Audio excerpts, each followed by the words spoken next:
ও খুনি ডাইন দেবী হাসিনা, তুমি কেমন করে বাংলার জমিনে আসার আশা করো? এবার আসতে হবে, ট্রাইব্যুনালে হাজিরা দিতে আসতে হবে, ওই বাংলায় ওই আয়না ঘরে থাকতে হবে, ফাঁসির মঞ্চে ঝুলতে হবে। এর জন্য গোটা জাতি তৈরি হয়ে আছে। 5ই আগস্টের জুলাই আন্দোলনের এক ফোঁটা রক্ত বৃথা যাবে না। সব খুনের বিচার হতে হবে, সব রক্তের জবাব দিতে হবে। তারপরে তুমি রাজনীতি করবে, তোমার কর্মী কেউ এই অধিকার পাবে না বিচার না হওয়া পর্যন্ত। ঠিক না ঠিক? 16 বছরে যারা বিদায় নিয়েছে, এই জমিনের একচ্ছত্র ক্ষমতার মালিক ছিল। যত কারণ থাক, তার মধ্যে একটা সবচেয়ে বড় কারণ, তারা আলেমদের সঙ্গে বেয়াদবি করেছে। এটাই 1 নম্বর কারণ। ঠিক না ঠিক? জোরে বলেন ঠিক কিনা? কোরআনে পাখি আল্লামা সাঈদীর সাথে তারা বেয়াদবি করেছে। তার মতো ব্যক্তি, মহান ব্যক্তির হাতে হ্যান্ডকাপ পরিয়েছে, যেই ব্যক্তি সারা পৃথিবীর প্রতিটা দেশে কোরআনের আওয়াজ দিয়েছেন, কোরআনের দাওয়াত দিয়েছেন, আল্লাহর কালিমার দাওয়াত তুলে ধরেছেন। যার হাত থেকে হাজার হাজার মানুষ কালিমা পড়েছে, ওই হাতে হ্যান্ডকাপ পরি জেলখানায় ঢুকিয়েছিল ওরা। ঠিক না ঠিক?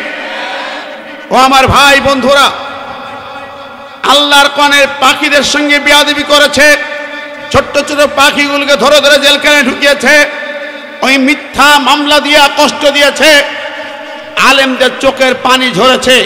আল্লামা সাঈদী সাহেবকে শেষ পর্যন্ত ইনজেকশন পুশ করে মেডিকেল কিলিং করে হত্যা করেছে। কি কথা বলেন? এই জমিন যদি আল্লাহর হয়, জমিন কথা বলবে, এই জমিন ছাড় দেবে না, বিচার হবেই হবে। আল্লামা সাঈদী সহ শহীদ নিজামী ভাই সহ অকতরে ফাঁসির মঞ্চে ঝুলিয়েছে, মেরেছ, 1 ফোঁটা রক্ত বৃথা যাবে না। ওই ফেরত দিতে হবে, জবাব দিতে হবে, বিচার মানিতে হবেই হবে ইনশাআল্লাহ। প্রিয় ভাই ও বন্ধুরা, আমি একটা জিনিস দেখছি, তবে এখানে এই প্রাণের পানির বোতল থেকে আমার একটু মন খারাপ হয়ে গেল। এটা কাদিয়ানি কোম্পানি। কারা?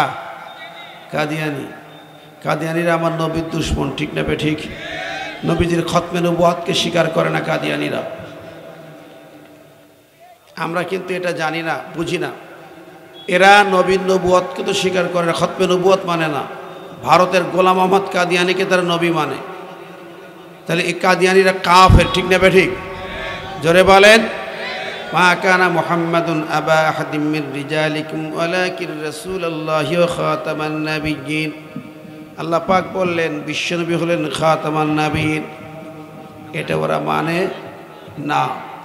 শুধু তাই না, আপনারা নিশ্চয়ই জানেন, এটা বুথপাড়ার মানুষ অজানা নয়। শাহবাগ চত্বরে গণজাগরণ মঞ্চ হয়েছিল, শাহবাগীদের মঞ্চ। সেই শাহবাগীদের মঞ্চে যত পানি খাবার সরবরাহ করতেন এই প্রাণ কোম্পানি। ইসলামী আন্দোলনের মধ্যে মুজাহিদদেরকে ফাঁসির মঞ্চে ঝোলানোর জন্য যারা শাহবাগ চত্বরে গণজাগরণ মঞ্চ সাজিয়ে সারা দেশকে তোলপাড় করে তুলেছিল, হত্যা খুন রাহাজানিতে মেতে উঠেছিল, আমাদের নেতৃবৃন্দকে ফাঁসি দেওয়ার জন্য পাগল পারা হয়েছিল, সেই সকল নাস্তিকদেরকে খাবার এবং পানি সরবরাহ করতে এই কোম্পানি। প্রিয় বন্ধুরা, তাহলে একদিকে নবীর দুশ্মন, অপরদিকে আমার দেশের ইসলাম, ইসলামী আন্দোলনের দুশ্মন। এই দুশ্মন কোম্পানির পানি ব্যবহার করা উচিত নয়। আমরা মনে করি এটাকে আমি সব জায়গায় ফেলে দিই। রাগ করেন না কমিটিকে, হয়তো অনেকেই বুঝতে পারেননি। আপনারা ইসলামী আন্দোলনের মধ্যে মুজাহিদ এই জিনিসগুলো এড়িয়ে যাবেন। ঠিক না ঠিক?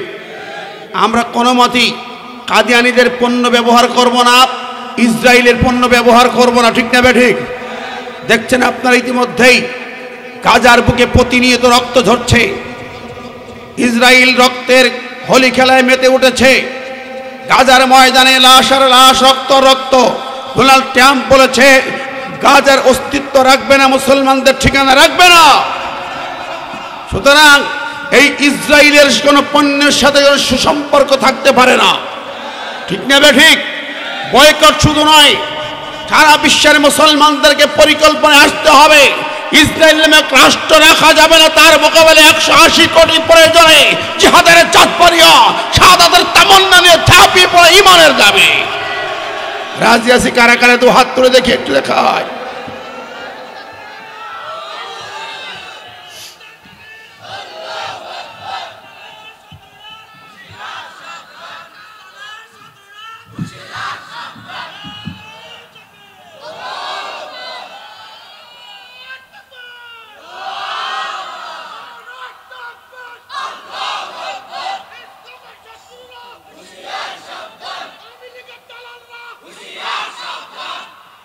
আমার ভাই বন্ধুরা, আজ আপনাদের সামনে আমি যেহেতু তাফসীরুল কোরআন মাহফিল, কোরআন থেকে কিছু কথা আলোচনার জন্য সূরা আহজাব থেকে দুটি আয়াত অর্থসহ তেলাওয়াত করেছি।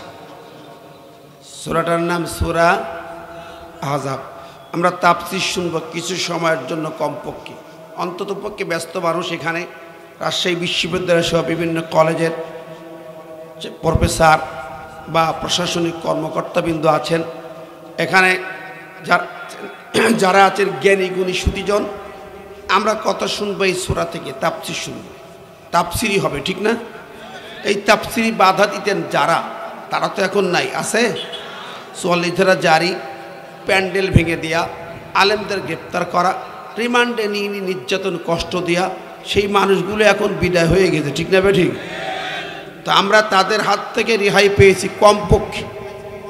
এখন তাদের চরিত্র ছিল, যে চরিত্র ছিল ওই চরিত্র ছিল আবু জেহেলদের। কোরআন বলেছে, وقال الذين كفروا لا تسمعوا لهذا القرآن والغوا فيه لعلكم تغلبون। আবু জেহেলরা বলতো মক্কায়, ও আরববাসীরা, তোমরা লা তাসমাউ লিহাদাল কোরআন, তোমরা কোরআন শুনতে যাবে না, কোরআন শুনবে না। অলগাও ফিহি, বরং যেখানে কোরআনের আলোচনা হয়, তাফসীর হবে, ওই জায়গা ওই মজলিসকে তোমরা ভেঙে চুরমার করে দাও, 40 দ্বারা জারি করে বন্ধ করে দাও। এটা ছিল আবু জেহেলদের তরিকা, কর্মনীতি, ঠিক না ঠিক? 16 বছর ধরে আবু জেহেলের নাতিপুতিরা ওই কাম করেছে, ঠিক না বলেন? কোরআনের মাহফিলে যারা বাধা দেয় তারা আবু জেহেলের নাতিপুতি, আবু জেহেলের সেলা চামুন্ডা। শুধু তাই না, আমার নবী বলে গেছেন, কোরআনও বলে দিয়েছে, নবীজির কোরআনের আলোচনার মজলিস যখন তারা বাধা প্রদান করত, বিশেষ করে ওলীদ বিন মুগীরা বাধা দিত, নবীজি বললেন, এই ওলীদ বিন মুগীরা বেজম্মা, ওর জন্মে ঠিক নেই।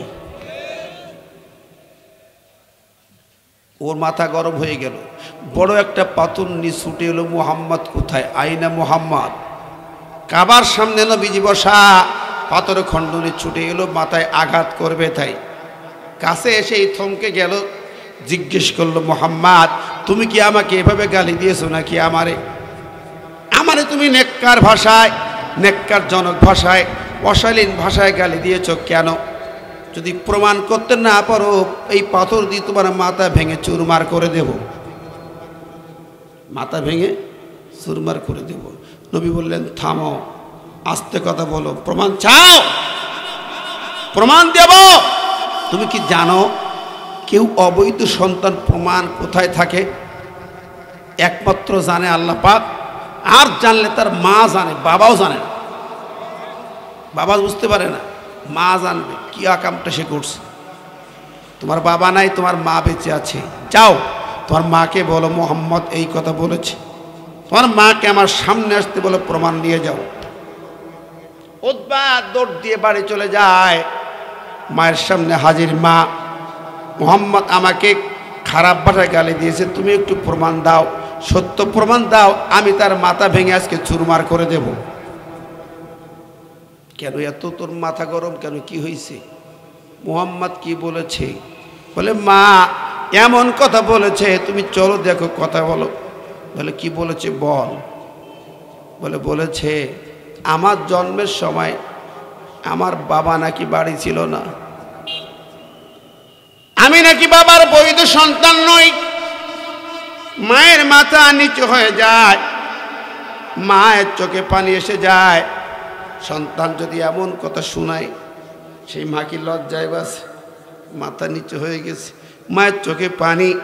সন্তান বলে, মা কেঁদো না, তুমি একটু চলো প্রমাণ দাও, দেখো আমি মুহাম্মাদের উচিত জবাব দিয়ে দেব।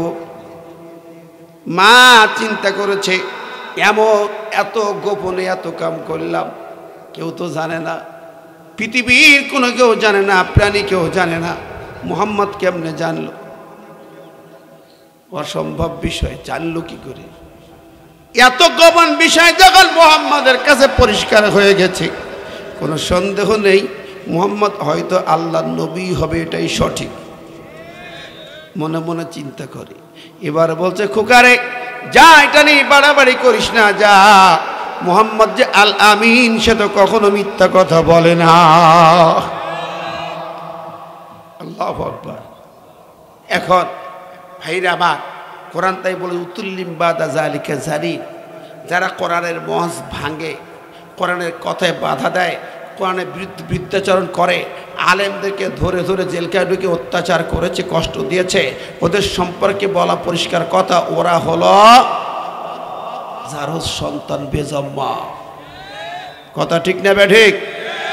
সেটা চলে গেছে, তারা পালিয়েছে। কি ঠিক কেন? পালিয়েছে। আমার ভাইরা, বন্ধুরা, আবার পেরে হাজিরিন, হযরতে মুসা একদিন আছেন, হঠাৎ করে একটা মহিলা আসলো মুসার সামনে, একটা সন্তান নিয়ে এলো, ছোট সন্তান, বাচ্চা। মুসার কাছে এসে বলছে, মুসা, আমি খুব চিন্তা করেছি। কি? দেখো, আমি অন্যায় করেছি, আমার এই সন্তানটা অবৈধ সন্তান। এখন যতটুকু জানি, যারা অবৈধ সন্তান হয়, বড় হয়ে আল্লাহর কালামের বিরোধী হয়, নবীদের বিরুদ্ধে আন্দোলন করে, মারাত্মক সন্ত্রাসী পয়দা হয়। তাই আমি সন্তানটা বাঁচায় রাখতে চাই না বলে একটা আসার দিই, মেরে দিব। আশ্চর্য কথা। বলে তোমার মতো নিকৃষ্ট মানুষ তো দুনিয়াতে নেই, একে অকাম করছো, আবার এই কাম। বলে মুসা শুধু এই কারণে ও কোরআনের, আল্লাহর কালামের দুশ্মন হবে, আল্লাহর ওহীর দুশ্মন হবে, নবীদের দুশ্মন হবে, এই জন্য মেরে দিলাম। তখন অবশ্য নবী মুসা ওকে নিকৃষ্ট মানুষ বলেছে। ওই সময় আবার আর একটা কথা হলো, জিবরিল আমিন হাজির বসে, মুসা তুমি সবচেয়ে নিকৃষ্ট না, শোনো, ওর চেয়ে নিকৃষ্ট আর একজন আছে। কে? বলে যে ঈমান আনার পরও ইচ্ছা করে নামাজ ছেড়ে দেয়, ইচ্ছা করে আল্লাহর কালাম ছেড়ে দেয়, সে ওর চেয়েও নিকৃষ্ট। সম্মানিত হাজিরিন, আমি এই কথা প্রসঙ্গে বললাম, রাগ করছেন নাকি? এখন আমাদের সমাজে এখন আমরা মনে করি আমরা কোরআনের মাহফিল করার জন্য কমপক্ষে মুক্ত আছি, আলহামদুলিল্লাহ। তবে এখনো কিছু লোক এ ব্যাপারে চুলকাচ্ছে না ভাই? মাহফিল নিয়ে চুলকানি কিছু লোকের শুরু হয়েছে, একটু চুলকানি, ভালো চুলকানি। হ্যাঁ, আমরা ধর্ম ব্যবসায়ী যারা ওয়াজ করি, তফসির করি, ধর্ম ব্যবসায়ী সব কিছু ভালো ভালো ব্যক্তি, তারা দেশের জাতির কল্যাণে চিন্তা করে এই জাতীয় কথা বলা শুরু করেছে। ধর্ম ব্যবসায়ী ইত্যাদি ইত্যাদি ভাষায় আলেমদের বিরুদ্ধে দাঁড়ানোর চেষ্টা করতেছে, ঠিক না বলেন? আমাদের এই সমাজ, এই জাতির পুরনো ইতিহাস মনে করে দেব তাদেরকে। 16 বছরে যারা বিদায় নিয়েছে, এই জমিনের একচ্ছত্র ক্ষমতার মালিক ছিল। যত কারণ থাক, তার মধ্যে একটা সবচেয়ে বড় কারণ, তারা আলেমদের সঙ্গে বেয়াদবি করেছে। এটাই 1 নম্বর কারণ, ঠিক না ঠিক? জোরে বলেন ঠিক কিনা? কোরআনে পাখি আল্লামা সাঈদীর সাথে তারা বেয়াদবি করেছে। তার মতো ব্যক্তি, মহান ব্যক্তির হাতে হ্যান্ডকাপ পরিয়েছে, যেই ব্যক্তি সারা পৃথিবীর প্রতিটা দেশে কোরআনের আওয়াজ দিয়েছেন, কোরআনের দাওয়াত দিয়েছেন, আল্লাহর কালেমার দাওয়াত তুলে ধরেছেন। যার হাতে হাত থেকে হাজার হাজার মানুষ কালেমা পড়েছে, ওই হাতে হ্যান্ডকাপ পরি জেলখানায় ঢুকিয়েছিল ওরা, ঠিক না ঠিক? ও আমার ভাই বন্ধুরা, আল্লাহর কোরআনের পাখিদের সঙ্গে বেয়াদবি করেছে, ছোট্ট ছোট পাখিগুলোকে ধরে ধরে জেলখানায় ঢুকিয়েছে, ওই মিথ্যা মামলা দিয়ে কষ্ট দিয়েছে, আলেমদের চোখের পানি ঝরেছে। আল্লামা সাঈদী সাহেবকে শেষ পর্যন্ত ইনজেকশন পুশ করে মেডিকেল কিলিং করে হত্যা করেছে। কি কথা বলেন? এই জমিন যদি আল্লাহর হয়, জমিন কথা বলবে, এই জমিন ছাড় দেবে না, বিচার হবেই হবে। আল্লামা সাঈদী সহ শহীদ নিজামী ভাই সহ ওকতরে ফাঁসির মঞ্চে ছড়িয়েছে, মেরেছ, 1 ফোঁটা রক্ত বৃথা যাবে না। কৈফিয়ত দিতে হবে, জবাব দিতে হবে, বিচার মানিতে হবেই হবে ইনশাআল্লাহ।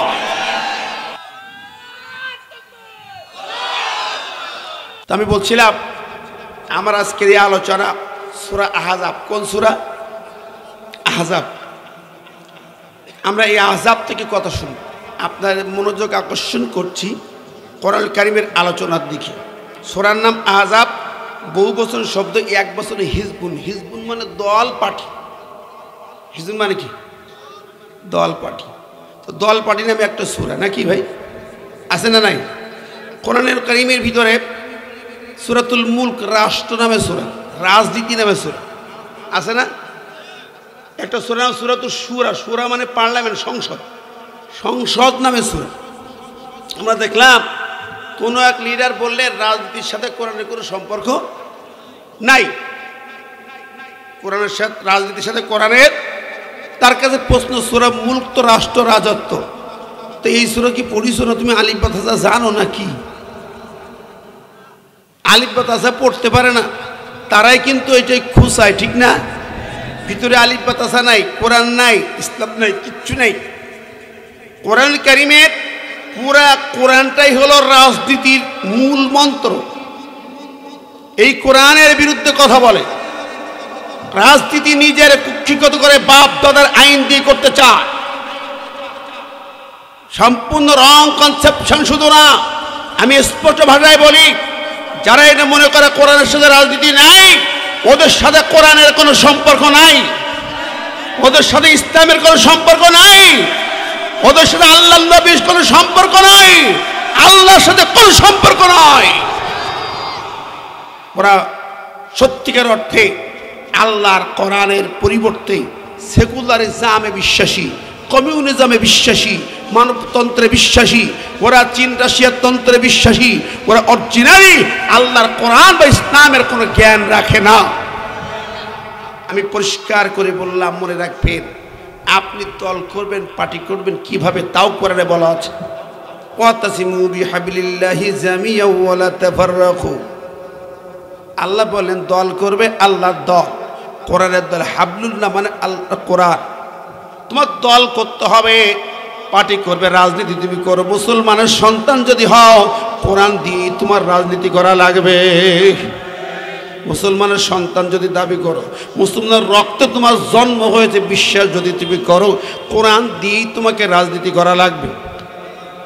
আল্লাহ বললেন দল করবে, সেই দল কেমন হবে? ওয়ালতাকুম মিনকুম উম্মাতুন ইয়াদউনা ইলাল খায়র ওয়া ইয়া'মুরুনা বিল মা'রুফ ওয়া ইয়ানহাউনা আনিল মুনকার।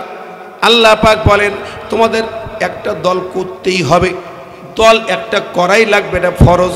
লিতাকুন আমর গায়েবে সিগা, তার মানে সেই দল কি? ইয়াদউনা ইলাল খায়র, সেই দলটি হবে মানুষকে কল্যাণের দিকে ডাকবে, ভালো কাজে ডাকবে। ওয়া ইয়া'মুরুনা বিল মা'রুফ, ভালো কাজের আদেশ দেবে। ওয়া ইয়ানহাউনা আনিল মুনকার, খারাপ কাজ বন্ধ করবে। তারা হবে আল্লাহর দল, ঠিক না? ঠিক। সেরকম কার দল? আমার ভাই বন্ধুরা, কোরআনুল কারীমের গোটা কোরআন সার্চ দেন, দুইটা দলের বর্ণনা আছে, একটা হিজবুল্লাহ আর একটা হিজবুশ শয়তান। এই যে সূরা আহজাবের হিজবুন থেকে হিজবুল্লাহ আর হিজবুশ শয়তান। যেই ব্যক্তি আল্লাহর দলের করবে, কোরআনের পথে থাকবে, সে হিজবুল্লাহ। আর যে আল্লাহর কোরআন তন্ত্র মন্ত্র বিরোধী অন্য পথে যাবে, মানুষের তৈরি লেলিল কালমা হেগেল মাউসেতুং, যারা নাস্তিক, যারা পিসাব পিরি পানি নেয় নাই, গাজার গন্ধ মুখে আছে, যারা নাকি সারা জিন্দিগি বাম রামে বিশ্বাসী, তাদের তন্ত্র মন্ত্র দিয়ে তুমি দল পার্টি করবে, এটা মুসলমান হতে পারবে না। নবীজির হাদিস আছে, আনা আমরুকুম বিখামসিন আল্লাহ আমারানে বিহিন্না আল জামাআত ওয়াস সামি ওয়াত তাআত ওয়াল হিজরাত ওয়াল জিহাদ ফিসাবিলিল্লাহ ফাইন্না মান খারাজা মিনাল জামাআতি কিদা শিবিন ফাকাদ খালা রুবকাদ ইস্তান উনুকি ইল্লাহি রাজা ওমান তাবিদা ওয়াল জাইলা ফামিন সুসা জাহান্নাম কিলা ওয়া ইন সামা সাল্লা ক্বালা ওয়া ইন সামা সাল্লা জামাআন্না মুসলিম আও কামা ক্বালা নবী সাল্লাল্লাহু আলাইহি ওয়াসাল্লাম। নবীজি বললেন, আমি নবী 5টি কাজের আদেশ পেয়েছি আল্লাহর পক্ষ থেকে, সেই 5টি কাজের আদেশ তোমাদেরকে দিয়ে যায়। ওই 5টি কাজের 1 নম্বর কাজ হলো আল জামাত, সংগঠন, দল পার্টি। যে ব্যক্তি আল্লাহর দল থেকে, ইসলামের দল থেকে নিজেকে দূরে সরিয়ে নেবে, সামান্যতম দূরে সরিয়ে নেবে 1 বিঘাত পরিমাণ, আল্লাহর নবী বলেন তার গর্দানে ইসলাম থাকে না, ওই লোকটির নাম আর মুসলমানের তালিকায় থাকে না। সাহাবী বলেন, নবীজি ওয়াইন সামা সাল্লা, যদি ওই লোকটি নামাজ পড়ে, যদি ওই লোকটি রোজা রাখে, নামাজ রোজা করে, তাহলে কি হবে নাকি? আল্লাহ নবী বললেন না, ওয়াইন সামা সাল্লা ওয়া জামান্না মুসলিম, যদি রোজা রাখে, নামাজ পড়ে, মুসলমান দাবি করে, আমি নবী বললাম, আল্লাহর জমিনে আল্লাহর দিন প্রতিষ্ঠার দল বাদ দিয়া যদি অন্য পথে চলে যায়, ওই ব্যক্তি মুসলমান থাকে না, থাকে না। জোর করি থাকবেন নাকি? কথা বলেন, সম্ভব হবে না। সুতরাং আমার ভাইরা, এই জমিন যদি আল্লাহর মনে করেন আর আপনি আল্লাহর গোলাম মনে করেন, এই জমিনে যা করবেন আল্লাহর নীতিমালা অনুযায়ী, আল্লাহর কোরআনের বাইরে কোনো দল পার্টি রাজনীতি সমাজনীতি কোনো কিছুই করতে পারবেন না। কোরআন নাজিল হয়েছে এই জন্য আল্লাহ বলেন, ইন্না আনজালনা ইলাইকাল কিতাবা বিল হক লিতাহকুমা বাইনান নাসি বিমা আরাকাল্লাহ। আমি আল্লাহ এই কিতাব নাজিল করেছি জন্য লিতাহকুমা বাইনান নাস, মানুষের মাঝে বিচার আচার হবে কোরআন দিয়া, সমাজ চলবে কোরআন দিয়া, প্রশাসন রাষ্ট্র চলবে কোরআন দিয়া। এই কোরআন দিয়ে তোমার রাষ্ট্র সরকার আইন রাজনীতি সব চালাতে হবে। কার কথা? আর জোরে বলি না, কার কথা? আল্লাহ বলেন, লাকাদ আরসালনা রুসুলানা বিল বাইয়িনাতি ওয়া আনজালনা মাআহুমুল কিতাবা ওয়াল মিজানা লিয়াকুমান নাসু বিল কিসত। আল্লাহ পাক বলতেন, শোনো ও দুনিয়াবাসী, শোনো, যত নবী রাসূল দুনিয়াতে পাঠাইলাম তাদেরকে আমি আমার কিতাব দিলাম, কোরআন দিলাম, মিজান দিলাম, ন্যায়ের পাল্লা দিলাম। কাজ হলো লিয়াকুমান নাসু বিল কিসত, তারা ন্যায় বিচার কায়েম করবে, ন্যায় বিচার কায়েম করবে। আমার কথা বন্ধুরা, তাহলে কোরআন হলো ন্যায় বিচার কায়েমের একমাত্র মাধ্যম। কোরআন হলো আল্লাহ পাকের দিয়ে একমাত্র শাসনতন্ত্র, এর বাইরে কোনো শাসনতন্ত্র জমিনে চলতে পারে না। প্রিয় হাজিরিন, আমি এই কথাগুলো শুরুতেই বলছি জন্য আমরা এটারই অনেক কথা উল্টাপাল্টা বলি। বিগত দিনে যারা বলেছিলেন তো বলেছিলেন, বাধা দিয়েছিলেন তো দিয়েছিলেন, তাদেরকে জানতাম তার ইসলামের দুশ্মন, আবু জেহেল, অমুক তমুক ইত্যাদি। কিন্তু একই সূত্রে অন্য যে কেউ চলুক, কথা বলুক, সে তো ওই পাকেই পড়ে যাবে। ঠিক না বে ঠিক? সে যেই হোক, সে যেই ব্যক্তি হোক, আমরা কেন বুঝি না? আমি অবাক হয়ে যাই মাঝে, আমার কষ্ট লাগে। আমি বন্ধুরা আমার, আমি গতদিনে একটি কথা বলছিলাম, এ রাজশাহী আসলে আমার বারবার মনে হয়, ইতিহাসের পাতা মনে হয় চাঁপাইনবাবগঞ্জের কথা। 1985 সালে ভারতের কলকাতার হাইকোর্টে একটা মামলা হয়েছিল, কোরআনকে ব্যান করার জন্য, বাজেয়াপ্ত করার মামলা হয়। দুইজন বাদী অন্য ধর্মের তারা মামলা করে। পদ্মা ভাগীরথী নামের একজন মহিলা জাস্টিস, তার বেঞ্চে এই মামলা অ্যাকসেপ্ট হয়। মামলার হিয়ারিং ডেট হয়ে গেল, শুনানি হবে। এই সময় জেগে উঠল, গর্জে উঠল পৃথিবীর মুসলিম বিশ্ব। মিছিল হলো বিভিন্ন জায়গায়। 11ই মে 1985 সাল বাংলাদেশেও মিছিল হয়, চাঁপাইনবাবগঞ্জে মিছিল হয়েছিল। সেই মিছিলে গুলি হয়েছিল, আপনারা জানেন, জানা আছে হয়তো, বা যারা এখানে আছেন আমার মনে হয় আমার আব্দুল সামাদ ভাইসহ, মুজাম্মেল ভাইসহ তারা ভালোই জানেন। আমিও ক্লাস 10-এ পড়ি, তখন আমরাও মিছিল করেছি কোরআনের পক্ষে। কলকাতার হাইকোর্টে মামলা যাতে খারিজ হয়, অন্য কোনো বিচার হলে মানব না, এজন্য মিছিল করেছি। একই দিনে জুমার দিন মিছিলে যখন আসবেন চাঁপাইনবাবগঞ্জ থেকে, অনেক ছোট ছোট ছেলে শহীদ হলো। শীষ মোহাম্মদ ক্লাস 9-এ পড়ে, শহীদ শাহাবুদ্দিন। এবার আমি চাঁপাই উপর রাজারামপুর গোরস্থান, যেই গোরস্থানে শহীদ শাহাবুদ্দিন ঘুমিয়ে আছে, ওই গোরস্থানে মাহফিলে গেছিলাম। ওই কথা বারবার স্মরণ হলো। শীষ মোহাম্মদ ছোট্ট ছেলে, জুমার আগে যখন মায়ের কাছ থেকে বিদায় নিয়েছে, মা জননী, আমি কোরআনের মিছিলে যাচ্ছি, হয়তো আর ফিরে আসবো না। মাগো, আমি শহীদের মিছিলে যাচ্ছি। মা বুকে জড়িয়ে ধরেছে, খোকা তুই ছোট মানুষ, এমন কথা বলিস, যাস না বাবা। ছেলে বলো, মা কেন বাধা দিচ্ছ? মাগো, তার কথাগুলো আমাদের গানের সুরে আমাদের কবিরা বলেছেন, যে পথ ধরে চলতে বলেন আল্লাহ কাদের গনি, আপনি কি মা নিষেধ করেন বলুন না আজ শুনি। ছেলেটি বলছে, যে পথ ধরে চলতে বলেন আল্লাহ কাদের গনি, আপনি কি মা নিষেধ করেন বলুন না আজ শুনি। আল কোরআনের আগোবানে মা, ঘর ছেড়ে কি বাহির হব না। চোখ মুছে মা চুপ করে যান পুরাই কথা তা, একটু পরে কেঁদে বলেন হে খুদা নাও ভাই। আল্লাহু আকবার। সেই ছেলে শিশু মোহাম্মদ বেরিয়ে আসে বাসা থেকে। আসলে শহীদের নাকে জান্নাতের ঘিরান পায়, শাহাদাতের পূর্বে আল্লাহ পাক তাদের নাকে ঘিরান পৌঁছে দেয়, চোখের সামনে জান্নাতের ছবি তুলে ধরা হয়।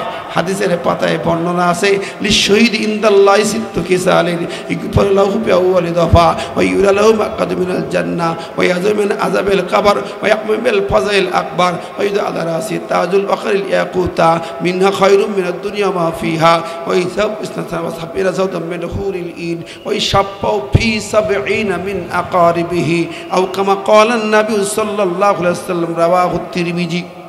আল্লাহর নবী বলেন, যে বীর শহীদ হবে তার জন্য স্পেশাল 6টা মর্যাদা আছে। 1 নম্বর হলো তার দেহ থেকে এক ফোঁটা রক্ত ঝরলেই সঙ্গে সঙ্গে তার জীবনের যত ভুল ত্রুটি সগীরা কবিরা গুনাহ খাতা আল্লাহ সব মাফ করে দেন। জোরে কোন সুবহানাল্লাহ। আর 2 নম্বরে ওয়া ইউরা লাহু মাকাদু মিনাল জান্নাহ, ওই শহীদ যখন রক্তের ধারায় আহত হয়েছেন, রক্তাক্ত হয়েছেন, জান চলে যাবে ওই সময় তার চোখের সামনে ইউরা মুজারে মাজহুল সিগা তাকে দেখানো হবে তার জান্নাতের ঠিকানা। জোরে বলুন সুবহানাল্লাহ।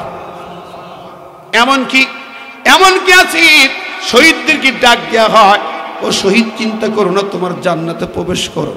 সূরা ইয়াসিনের বর্ণনা আছে, হাবিবে নাজ্জারকে যখন মারতেছে বুক পর্যন্ত মাটিতে গর্ত খুঁড়ে পুঁতে ফেলেছে, মাথার পরে পাথর দিয়ে মেরে মেরে মাথার 4 খণ্ড করে ফেলেছে।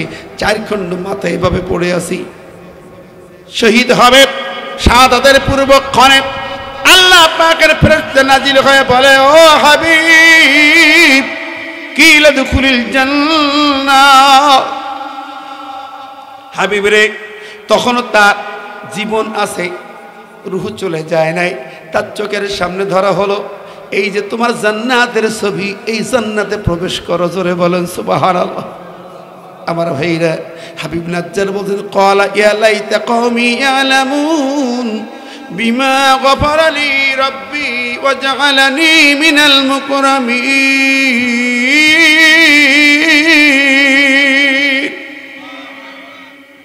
হাবিব নাজ্জার আফসোস করেছে, হায় আমার জাতিরি, যদি তোমরা জানতে আমাকে আল্লাহ কত সম্মানিত করেছেন, কত মর্যাদা দিয়েছেন, আমাকে মাফ করে দিয়া সর্বোচ্চ সম্মানের আসনে বসিয়েছেন, তোমরা জানতে পারলে এই শাহাদাতের পথেই তোমরা চলতে আল্লাহর রাস্তায়।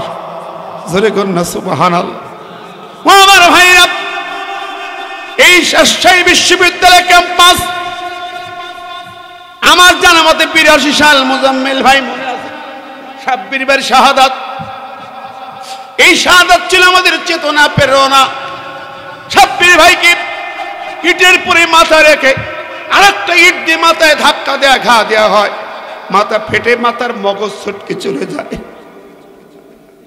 এই সত্য আমি বেশি স্মরণ করতাম, কারণ আমার জীবনে মনে হয় 93-তে আমার জীবনটা এমনটা ছিল। ঢাকা বিশ্ববিদ্যালয় ক্যাম্পাসে আমাকে মারতে মারতে আমি সেন্স হারিয়ে ফেলেছি। ইটের পরে মাথা রেখেছে, আমাকেও মারতে চেয়েছিল মাথায়। আল্লাহ না জানে হায়াত রেখেছিলেন। 2 জন ভাই এসে ওদেরকে লাথি মেরে বিদায় করে দিয়ে আমাকে উদ্ধার করে ইবনে সিনায় নিয়ে যান। আজও মনে হয় কথাগুলো। এই সাব্বির ভাইয়ের সেই মাথা ফাটা ইট দিয়ে মাথা ফাটা চত্বর, অসংখ্য শহীদের রক্ত ঝরা চত্বর। নুমানি ভাই কিভাবে খুন হলো, শহীদ হলো, কি বলেন ঠিক না বেঠিক? জানা আছে আপনাদের? ও বন্ধুরি, এত রক্ত ঝরা ময়দানে আমরা যারা রক্ত দিলাম জীবনী, আমাদেরকে আজকাল কিছু ব্যক্তিরা যদি বলে রক কাটা, অমুক কাটা, তখন আফসোস লাগে, তোদের হাতেই মার খেলাম, রক্ত ঝরলো, গিরাগের আঘাত আছে, আজকে তোরা কেমন করে রক কাটা বলিস? বুঝি তো আমরা। কথা বলেন, জোরে বলেন। এই জমিনে রক্ত দিয়ে, জীবন দিয়ে এই মাটিকে উর্বর করেছে 16 বছরের স্বৈরাচার খুনি হাসিনা, ফিরাউনের বাচ্চা, আবুজারের বাচ্চাকে বিদায় করেছে। ছাত্র শিবিরে কলিজার টুকরা ভাইরা, তাদের দিকে আঙ্গুল উঠে উচিত। আমার ভাই ও বন্ধুরা, হিসাব করে কথা বলা উচিত, ঠিক না? ঠিক ধরে বলেন, কি রাগ করেন? রাগ করেন? আমার কলিজার ভাইরা, বাস্তব কথা বলছি। রক্ত দিয়েছেন, জীবন দিয়েছেন, শাহাদাত বরণ করেছে অসংখ্য ছেলে, অসংখ্য যুবক তরুণ। তরুণদের রক্তের বিনিময়ে আজকের স্বাধীনতার এই স্বাদ আমরা পাই, ঠিক না? ঠিক। এখন কাজ সামনে। আবু সাইদ মুগ্ধ যারা রক্ত দিয়েছেন, আমাদের কাজ শেষ হয়নি, এখন আসলে সামনে আগাতে হবে আসল কাজে, ঠিক না? ঠিক জোরে বলেন, ঠিক কিনা? আবু সাইদ মুগ্ধর শাহাদাতের মধ্য দিয়ে আমাদের কাজ শুরু হয়েছে। আমি সেদিন একটি স্লোগান ভালো লেগেছে, আবু সাইদ মুগ্ধ, শেষ হয়নি যুদ্ধ, ঠিক না? ঠিক কথা বলেন। হে যুবকেরা, আগামীর জন্য তৈরি হতে হবে। এই কোরআনের রাজ কায়েমের জন্য, কোরআনকে সংসদে নেবার জন্য প্রয়োজন হলে আবারও আবু সাইদের মতো বুকের তাজা রক্ত দিতে তৈরি হতে হবে। রাজি আছো কারা কারা? দু হাত তুলে দেখি একবার।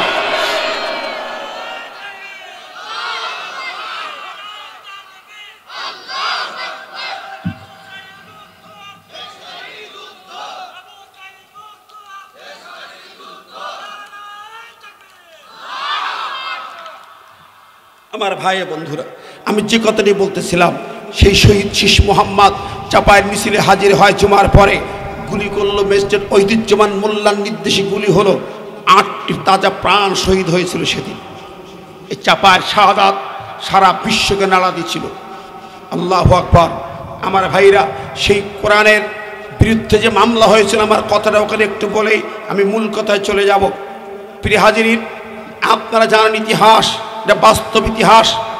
এদিকে 8 শহীদের রক্ত ভেজা চাপায় যেই মানুষটি গুলির অর্ডার দিল, ওহিদুজ্জামান মোল্লা, নামধারী মুসলমান, চামড়া কাটা মুসলমান, কোরআনের মিছিলে গুলির অর্ডার দিতে পারে, সে মুসলমান নয়, সে নাস্তিকের বাচ্চা, আবু জেহেলের বাচ্চা। কথা বলেন, ঠিক না? ঠিক। এরাই প্রকৃত অর্থে খুনি আবু জেহেল, এরাই সেই খুনি ফেরাউনের বাচ্চা। আমার ভাইয়েরা বন্ধুরা, এই জমিন খুনিদের দখল ছিল। যাক, কলকাতার কোর্টে মামলার হিয়ারিং হবে।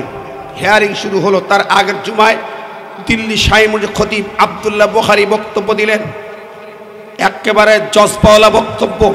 গোটা ভারতের 20 কোটি মুসলমানকে লক্ষ্য করে বললেন, ভারত সরকারকে বললেন, সরকার তোমার কোর্টকে থামাও। আমরা 20 কোটি মুসলমান, এই ভারতের স্বাধীনতা আনতে মুসলমানদের রক্ত ঝরেছে বেশি। 69,000 মুসলমান রক্ত দিয়েছে ব্রিটিশ বিরোধী আন্দোলনে। এই ভারতের তাজমহল, শীষমহল আমাদের অবদান, দেওয়ানে আম দেওয়ানে খাস আমাদের। গোটা ভারতের সৌন্দর্য মুসলমানদের। 950 বছর শাসন করেছি আমরা। আমাদের কলিজা হলো কোরআন।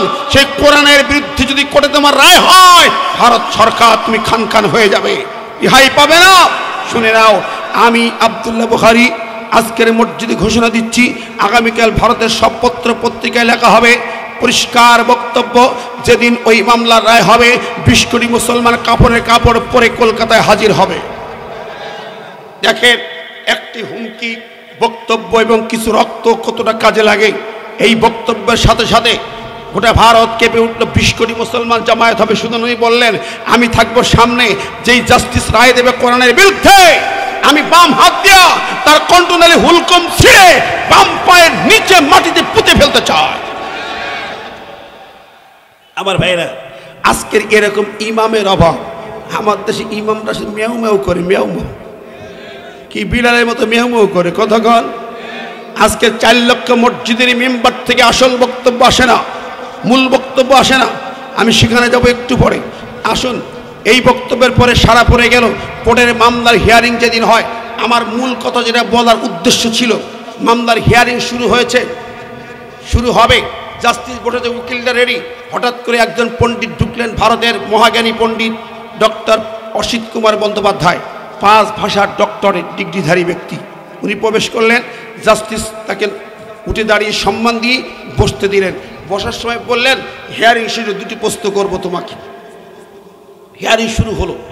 যেই মূল কথাটি আমার বলার টার্গেট, তা হচ্ছে, যারা অন্য ধর্মের লোক কোরআনের বিরুদ্ধে মামলার বাদী, তারা এভিডেন্স পেশ করছে কেন কোরআন ব্যান করা দরকার, ভারতে চলবে না কেন এই কিতাবটা, বিশ্বময় এত বড় মহান গ্রন্থ কেন চলবে না। তারা বলছে, 1 নম্বর কারণ বলছে, the Holy Quran is not also religious book, but it is the political guide. যে কোরআন শুধুমাত্র ধর্মীয় গ্রন্থ নয়, এটা একটা পলিটিক্যাল গাইড, রাজনৈতিক সংবিধান। কারা বলল? ওই ধর্মের লোকেরা। আর আমরা মুসলমান বলছে রাজনীতির সাথে কোরআনের সম্পর্ক নাই। ও বন্ধুরা আমার, সারা পৃথিবী ইহুদি, খ্রিস্টান, নাসারা, হিন্দু, বৌদ্ধ তারা চিনল কোরআন, এটা পলিটিক্যাল গাইড। কুলিল্লাহুম্মা মালিকাল মুলক, রাজত্বের মালিক আল্লাহ, রাজনীতি চলবে আল্লাহর। ইনিল হুকমু ইল্লা লিল্লাহ, হুকমত চলবে আল্লাহর আইনে। সব তারা বুঝলো। কোরআন বলেছে ওমাল্লাম ইহকুম বিমা আনজালাল্লাহ ফাউলাইকা হুমুল কাফিরুন, যারা কোরআন দিয়ে রাষ্ট্র সরকার চালাবে না তারা কাফের। এই কথাটা কার? ফতোয়াটা কার? ভালো করে বুঝেন, কার? আল্লাহ পাকের। তাহলে যারা কোরআনের দিয়ে রাজনীতি করতে চায় না, রাষ্ট্র চালাতে চায় না, ওরা কি ঠিক নেবে? ঠিক। যারা কোরআন দিয়ে চালাতে চায়, চালাবে, তারা মুসলমান। যারা কোরআন দিয়ে চালাবে না তারা হলো কাফের। হাত পরিষ্কার, আল্লাহ করে দিয়েছেন। আপনি মুসলমান মানতে পারেন না, আপনি মুসলমান না। আপনি নামাজ পড়েন, মসজিদ বানাইছেন, মাদ্রাসা, এতিমখানা, ওরকম কাজ আবু জেহেলও করেছিল। আপনি এই মসজিদ বানাইছেন, আবু জেহেল কাবা শরীফ তৈরি করেছে। আবু জেহেল কাবা শরীফ বানাইছে, তপ করছে, সব করছে। ও আমার ভাইরা, তাহলে আপনি পরিষ্কার হয়ে যান। যদি আপনি এই কোরআনকে শাসনতন্ত্র মানতে না পারেন, তাহলে আপনি মুসলমান দাবি করতে পারবেন না। এই ঘোষণা কার? আমার।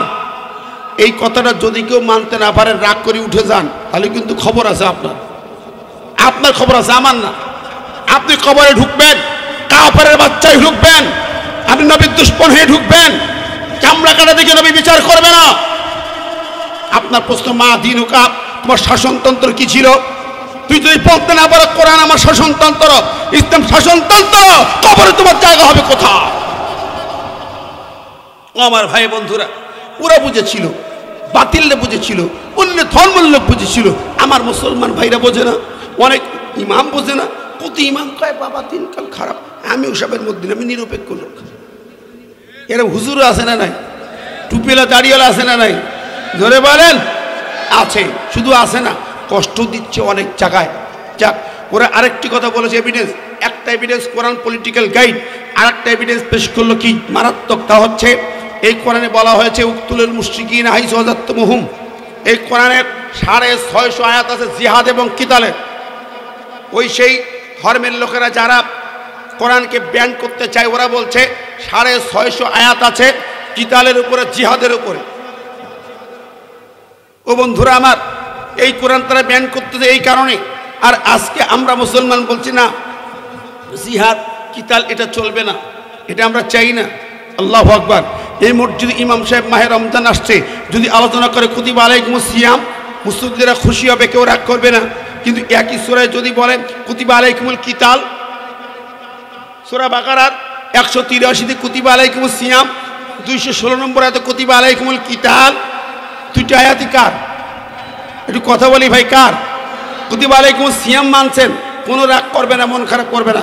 কুতিবা আলাইকুমুল কিতাল যেই বলে যুদ্ধ ফরজ করা হয়েছে, সেই মুসলিম লিখে হুজুর যুদ্ধ লাগাচ্ছেন, মারামারি করবেন মসজিদের ভিতরে। একই আল্লাহর দুটি আয়াত, একটিতে খুশি, আর একটিতে মাথা গরম, রক্ত গরম, যেতে যায়, হুজুরকে মারতে যায়। ব্যাপারটা কি? হুজুর যদি বলে আকিমুস সালাত, নামাজ কায়েম করে, কেউ রাগ করলো না। যেই বলছে আকিমুদ্দিন, আল্লাহর শাসনতন্ত্র কায়েম করো, আল্লাহর আইন কায়েম করো, তখনই মুরব্বী দাঁড়িয়ে যাচ্ছে, এই হুজুর রাজনীতি করতে এসেছেন। মসজিদ আল্লাহর ঘর, সব দলের লোক আসিকে রাজনীতি হবে না।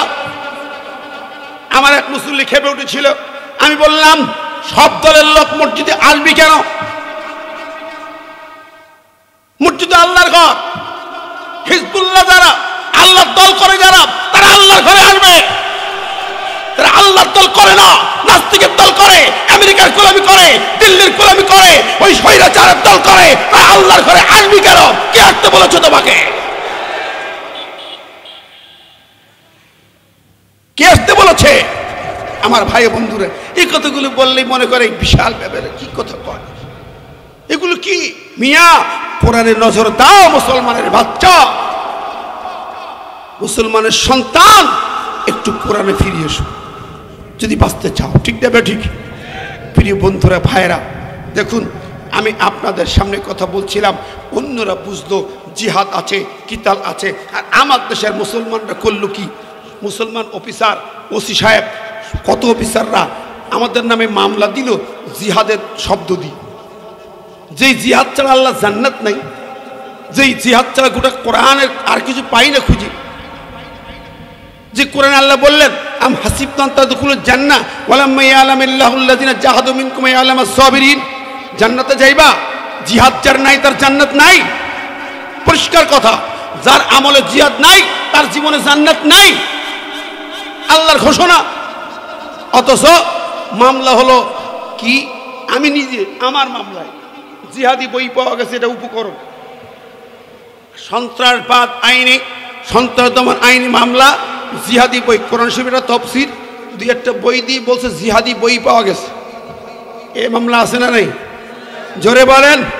আমার যখন মামলা ওসি সাহেব তফসির আর এই বই দিয়ে জিহাদের মামলা দিলেন, মনে রাখবেন আপনার নামে আল্লাহ আদালতে মামলা দেওয়া হলো 127টা মামলা দেওয়া হলো। 127টা আয়াতে জিহাদ আছে, জিহাদের বিরুদ্ধে 127টা মামলা। নবী 27টা জিহাদের সেনাপতি নবীর বিরুদ্ধে মামলা দিয়েছেন, আপনার 27টা মামলা, আরো একটা মামলা হলো 27টা। ঠিক না ঠিক? মুসলমানের বাচ্চা, মুসলমানের সন্তান দাবি করে লজ্জা করে না, জিহাদ শব্দ দিয়ে মামলা দাও। আমার ভাই বন্ধুরা, এই কথাগুলো আপনারা একটু বিবেক দিয়ে মাথার ভিতরে নেন। কোথায় নিয়ে গেছে আমাদের কি? আপনি নবীর নামে দরুদ পড়েন, উমরায় যান, হজরত নবীর রওজায় সালাম দেন, একটাবার ভেবেছেন যে এই নবী 27টা জিহাদের সেনাপতি ছিলেন? কথা বলেন, জোরে বলেন। একটাবার কি দেখি উহুদের মাঠে গেলেন, উহুদের মাঠে বেড়াতে গেলেন, দোয়া করে বাড়ি আসলেন, আরে আমির হামজার বুক চিরে কলিজা চিবাইছিল, খুব কাঁদলেন। একবার ভেবেছিলেন যে এই উহুদের মাঠে আপনার নবীর মাথা ফেটেছিল? এই উহুদের মাঠে আপনার নবীর মাথা ফেটে খণ্ড হলো, ডিপ হলে 1.5 ইঞ্চি, রক্ত স্রোতধারা বয়ে গেল, নবী বেহুশ হয়ে পড়ে গেলেন। একবার কি ভেবেছিলেন? ভাই ও বন্ধুরা, আজকে যে আয়াতটা পড়েছি, ইন্নাল্লাযীনা ইউযুনাল্লাহ ওয়া রাসূলা লাআনাহুমুল্লাহু ফিদ দুনিয়া ওয়াল আখিরাহ, যারা আল্লাহ এবং রাসূলকে কষ্ট দেয়, দুনিয়ায় তাদের জন্য লানত, অভিশাপ, আখিরাতে হলো জাহান্নামের আযাব। বন্ধুরা আমার, আপনি কোন নবীর উম্মত যে নবী আপনার উহুদের মাঠে রক্তাক্ত নবী হুঁশফিরি পাওয়ার পরে শহীদদের লাশগুলো দেখলেন, আমির হামজার বুকটা চিরে কলিজা বের করে হিন্দা দাঁতে দাঁতে চিবালেন? ও ভাইরা, ও বন্ধুরা, আপনি কি জেনেছেন ওই উহুদের মাঠে নবীর সাহাবীরা কয়জন সাহাবী? এক সাহাবী বাসর থেকে ফিরিয়ে বাসর ঘর থেকে দৌড়ে এলেন, হানজালা শহীদ হলেন। আর এক সাহাবী বিয়ের সজ্জা কিনেছে, বিয়ের সজ্জা কিনেছে, সজ্জা সব কিনে বিয়েতে যাচ্ছে, নবী পাঠিয়েছেন। ওই ছেলে আফ্রিকান কালো গোলাপ, তার বিয়ে হয় না। নবীজির বারান্দায়, মসজিদ বারান্দায় নবীজি পাহারা দেয় রাত জেগে জেগে। নবীজি ওর জন্য একটা চিঠি লিখে এক সাহাবীর বাড়ি পাঠিয়েছিল, যাও। ওই সাহাবীকে বলল, চিঠিটা তার কাছে দিয়ে বলল, ওই সাহাবীকে তুমি বলবে, চিঠিটা শুধু দেবে আর কিছু না, আমি নবী লিখে দিলাম। নবীজি লিখেছেন, সাহাবীর তোমার মেয়েকে এই আমার সাহাবী পাঠালাম পত্র বাহকের সঙ্গে বিয়ে দিয়ে দাও। ওই সাহাবী অবাক হল, ধনাঢ্য ব্যক্তি, তার কন্যা ও সুন্দরী কন্যা, নবীজি চিঠি লিখেছেন বিবাহ দেবার জন্য। সাহাবী তার দিকে তাকায়া মনটা কালো হয়ে যায়, মুখটা শুকায় যায়। সাহাবীরি, তোমার নাম কি? বলে সাদ। বাড়ি কোথায়? বলে ছিল তো আফ্রিকায়, এখন কোথায় থাকো?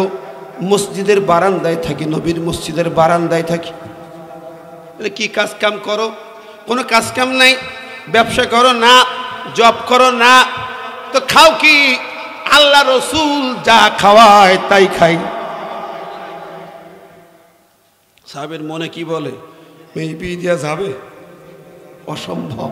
একে তো কালা কুচ্ছিত, চুল তো নেই, ছোটো ছোটো গোটা গোটা, মুখগুলো কেমন যেন উল্টা পাল্টা, দাঁতগুলো উঁচা উঁচা, একেবারে কালো কুচ্ছিত চেহারা। এরপরে তার দুরবস্থা, মিসকিনি চেয়েও নগণ্য। কেমন করে বিয়ে দিই? বলল, যুবক তুমি ফিরে যাও। সম্ভব হবে না, আমি নবীর সাথে বোঝাপড়া করব। ঘর থেকে তার মেয়ে শুনতে পেলেন। মেয়েটি বলে, বাবা, যুবককে থামাও, তুমি একটু ঘরের ভিতরে আসো। মেয়েটি বাবাকে ডেকে বলে, বাবা, তুমি কাকে ফিরিয়ে দিলি? কি চিঠি দিয়েছে একটু কি দেখানো যাবে আমাকে? আমি যতটুকু বুঝলাম আমার নামের চিঠি, একটু দেখি। চিঠিটা পড়লেন মেয়েটি। পড়ার পরে মেয়েটির চোখ দিয়ে ঝরঝর করে পানি ঝরে ঝরে পড়ে। আহারে, তাকওয়া কারে বলে? মেয়েটি কাঁদতেছে আর বাবা বলছে, মেয়েরে কাঁদিস না মা, আমি ওই ফকির মিসকিন ছেলের সঙ্গে তোরে বিবাহ দিচ্ছি না, তুই মন খারাপ করিস না। বাবা মনে করে মন খারাপ করছে। মেয়েটি বলে, বাবা, এই জন্য মন খারাপ করি না। মন খারাপের কারণটা ভিন্ন। দুটি কারণে কাঁদি। আমার চোখের পানি ওই জন্য নয়। অসংখ্য মা বোন এসেছেন, আমরা নামাজ পড়ি, রোজা রাখি, কিন্তু আমরা নবীকে কতটুকু মানি? দেখেন নবীর চিঠির দামটা কেমন দেওয়া উচিত। ওই মেয়েটি কেঁদে কেঁদে বলে, বাবা, আমি একটি চিন্তা করি, শুধু একটি আয়াতে কারিমার কথা ভাবি। কোনো একজন সাহাবীর শানে আল্লাহ পাক ওই আয়াত নাজিল করেছিলেন সূরা আহজাবের 36 নম্বর আয়াত। এই সূরার তুমি যখন ওই চিঠি ফিরিয়ে দেবে, আল্লাহ নবীর কাছে যাবে, তখন তোমার কি হবে? তোমার জন্য আমার কান্না হয়। এই চিঠি নবীর কাছে ফিরে যাবার সাথে সাথে তোমার নামটা নবীর উম্মতের খাতা থেকে কাটা যাবে, বাদ পড়ে যাবে। তুমি নবীর উম্মত থাকতে পারবে না, তুমি আল্লাহর বান্দার খাতায় থাকতে পারবে না। কেন মা? বলে, কোরআনে আল্লাহ কি বলছো দেখছো? আল্লাহ পাক বললেন, ওয়ামা কানা লিমুমিনিন ওয়ালা মুমিনাতিন ইযা কাযাল্লাহু ওয়া রাসূলুহু আমরান আইয়াকুনা লাহুমুল খিয়ারাতু মিন আমরিহিম ওয়া মান ইয়াসিল্লাহা ওয়া রাসূলাহু ফাকাদ দাল্লা দালালাম মুবিনা। একটুখানি জিকির করি, সুবহানাল্লাহ রাসূলুল্লাহ। মেয়েটি বলে, বাবা, তুমি কি দেখো নাই? আল্লাহ পাক বলেছেন, কোন ইমানদার পুরুষ কিংবা নারীর অধিকারী নাই। আল্লাহ আত্মার রাসূল যা বলেন, সিদ্ধান্ত দেন, ওই সিদ্ধান্ত অমান্য করার কোনো অধিকার ইমানদারের নাই। যদি সেই সিদ্ধান্ত অমান্য করে, আমরন একটা সিদ্ধান্ত অমান্য করে, ওই লোকটি ইমানদার থাকতে পারে না। বাবা, তোমার মুমিনের খাতায় নাম থাকবে না, তুমি ইমানদার থাকতে পারবে না। কোরআন বলেছে, ও বাবা, তুমি কি দেখো না এই সূরা নিসার আয়াতখানা? ফালা ওয়া রাব্বিকা লা ইউমিনুনা হাত্তা ইউহাক্কিমুকা ফীমা শাজারা বাইনাহুম সুম্মা লা ইয়াজিদু ফী আনফুসিহিম হারাজাম মিম্মা কাযাইতা ওয়া ইউসাল্লিমু তাসলিমা। আল্লাহ বলছেন, দেখো ও দুনিয়াবাসী, না ও রব্বিকা, আমি আল্লাহ রবের কসম কেটে বলি, আল্লাহ তার নিজের কসম দিয়ে বলতেছেন, লা ইউমিনুনা, ওই লোকগুলো ইমানদার হতে পারবে না, হাত্তা ইউহাক্কিমুকা, যারা আমার নবীকে বিচারক মানে না, রাষ্ট্রনায়ক মানে না, চিফ জাস্টিস মানতে পারবে না, তারা ইমানদার হবে না। তার কথা কোরআন বলছে, সূরা নিসা 65 নম্বর আয়াত। মেয়েটি বলে, আব্বা জান, তুমি কি জানো না কোরআন বলেছে, আন-নাবিয়্যু আওলা বিল মুমিনিনা মিন আনফুসিহিম।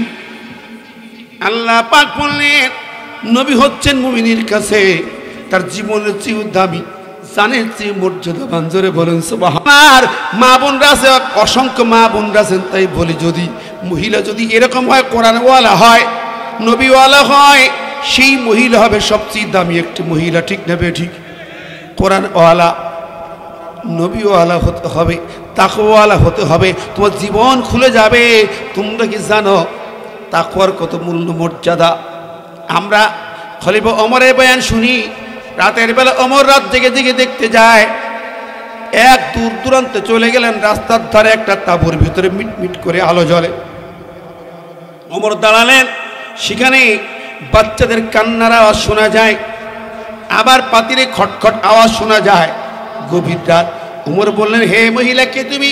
বাচ্চাগুলো কাঁদে কেন? আর তুমি এখন রাতের বেলা কি করো? বলে, আমি ওদের জন্য রান্না করি। বলে, তুমি তো জালেম মহিলা, এই মধ্যরাত পর্যন্ত বাচ্চাদের না খাওয়ায় রাখছো। ওমরের কথা শুনে ওই মহিলা বলে, কে তুমি? পথিক জানি না, আমার খবর তুমি রাখো না, রাখো না, খবর তো রাখো না। আমার পাতিরে কি রান্না হয়, বাচ্চাগুলো 3 দিন খাইতে দিতে পারি নাই, পাথর জ্বালাইতেছি এর ভিতরে। ওদেরকে বুঝাইতেছি, ঘুমাও, আগামীকাল খলিফার কাছে যেয়ে খাবারের ব্যবস্থা করব। ওমর কি করলেন? ফিরে এসে খাবার নিয়ে তার কাছে পৌঁছাই দিলেন। ঠিক না বেঠিক? আবার ওমর আর এক রাতে যাচ্ছে, আর একটা জায়গায় দেখলেন একটা মহিলা মিটমিট করে আলো জ্বলে, আর এক মেয়ের সাথে তার কথোপকথন হচ্ছে। ওমর দাঁড়িয়ে শুনছেন। মা বলছে মেয়েকে, মেয়েরে, আজকে যে দুধ হয়েছে, এই দুধ দিয়ে সংসার চলবে না, অনেক কম, একটু পানি মিশাও। সকালবেলা বিক্রি করতে যাবে, কিছু পানি মিশায় বিক্রি করতে হবে। মেয়েটি বলছে, মা তুমি কি খবর রাখো না? খলিফা ওমর ইসলামী রাষ্ট্রের খলিফা ঘোষণা দিয়েছে, যারা এরকম ভেজাল দেবে তাদের কঠিন শাস্তি দেওয়া হবে। মা বলছে, মেয়েরে, এই গভীর রাতে কে দেখবে? কেউ তো দেখবে না। ওমরের লোকজন ঘুমাইছে, প্রশাসন ঘুমাইছে, সবাই ঘুমায় গেছে, এখন দেখার কেউ আছে নাকি? মেয়েটি বলে, মা ওমরের গোয়েন্দা বিভাগ তো সজাগ আছে, এরপরও যদি ওমরের গোয়েন্দা না দেখতে পায়, আমার আল্লাহ তো দেখতেছে। আমার আল্লাহ কি দেখেন না? আল্লাহ তো সব দেখে। আহা, আল্লাহ পাক সব নজর রাখেন যে বা তার চোখ কেমনে ফাঁকি দিবা? খলিফা ওমর শুনলেন। ওমর বিন খাত্তাব ফিরে এসে তার নিজের ছেলেকে বিয়ের প্রস্তাব দিল। বাবা যাও, ওই জায়গায় ওই এতিম মেয়ে, আমি অর্ধ পৃথিবীর খলিফা, আমার ওই রকম শান-শৌকতের মেয়ে বৌমা বানাতে চাই না।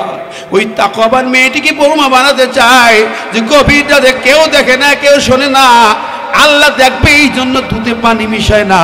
আমার কাছে ওই তাকওয়াটা বড় উন্নত। জোরে গান সুবহানাল্লাহ। নবীজি বলে গেছেন, তুনকাহুল মারআ লিমালিহা ওয়া লিজামালিহা ওয়া লিহাসাবিহা ওয়া লিদীনিহা ফাজফার বিজাতিদ দ্বীন তারিয়াত ইয়াদাকা। মেয়েদের বিয়ে করা হয় মাল সম্পদ দেখে, সুন্দরী দেখে, বংশ দেখে, আর দিনদারি দেখে। নবী বললেন, ও আমার উম্মতেরা, দিনদারিকে সর্বোচ্চ প্রাধান্য দেবে, তাকওয়াকে সর্বোচ্চ প্রাধান্য দেবে, তাহলে তোমরা ক্ষতিগ্রস্ত হবে না। সুবহানাল্লাহ।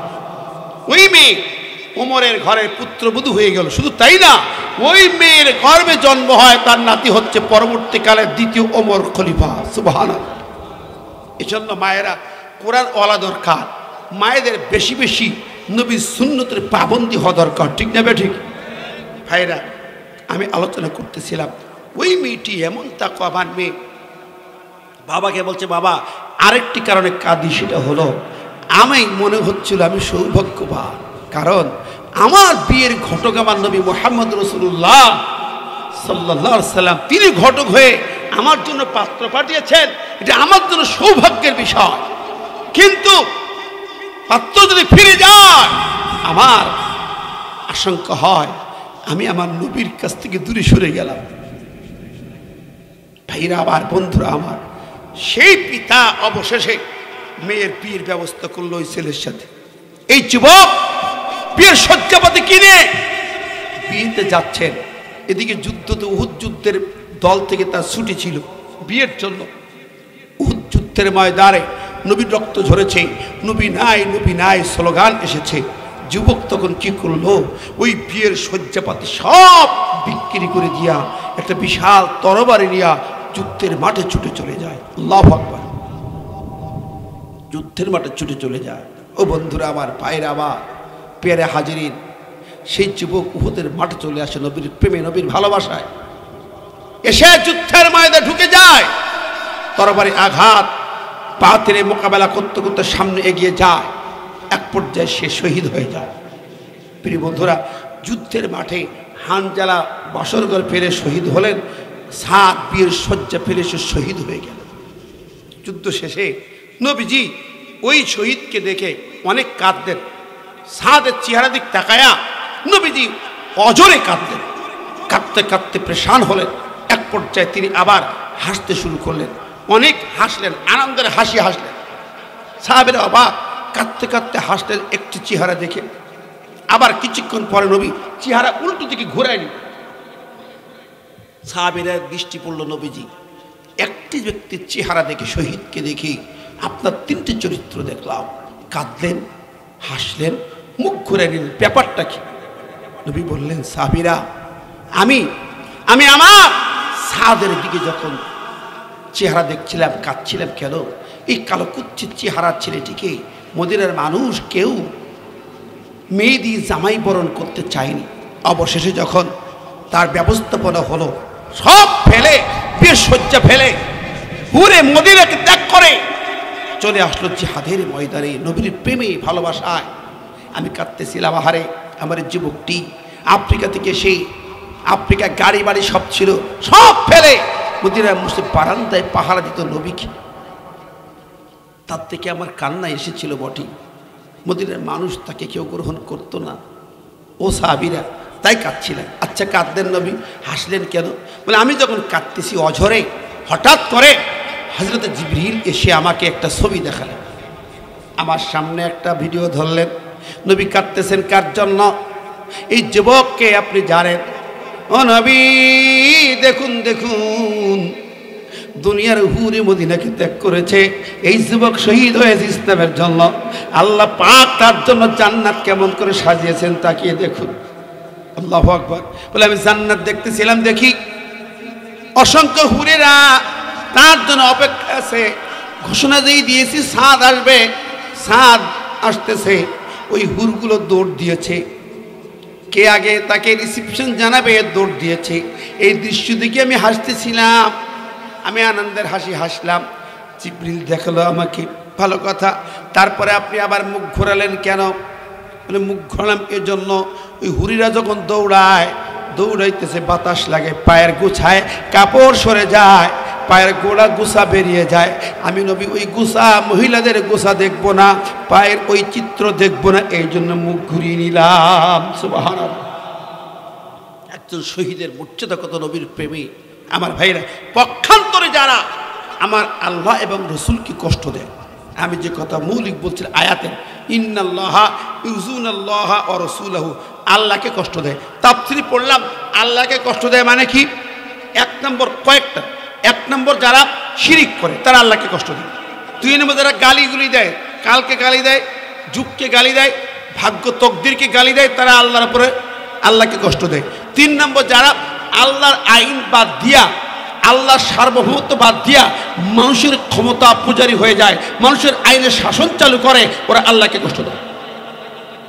এবার দেখেন, এই তিনটি দেখেন। এক নম্বর যদি যান, আমাদের দেশে গোটা দেশটা কি ছিল? মূর্তি ভাস্কর্যে ভরা ছিল, ঠিক না? ঠিক জোরে বলেন, ঠিক কিনা? ইন্না শিরকা লা যুলমুন আযীম, আল্লাহর উপরে বড় জুলুম, বড় পাপ না, বড় জুলুম আল্লাহর উপরে শিরিক। ভাইরা আমার একটা চেতনা কাজ করে, যেহেতু 5ই আগস্ট, তার আগের থেকে ঢাকা শহরে ছিলাম, একটু জিনিস আপনারাও দেখেছেন। 5ই আগস্ট বিপ্লব হলো, ডাইনি বুড়ি, ডাইনি দেবী বিদায় নিল।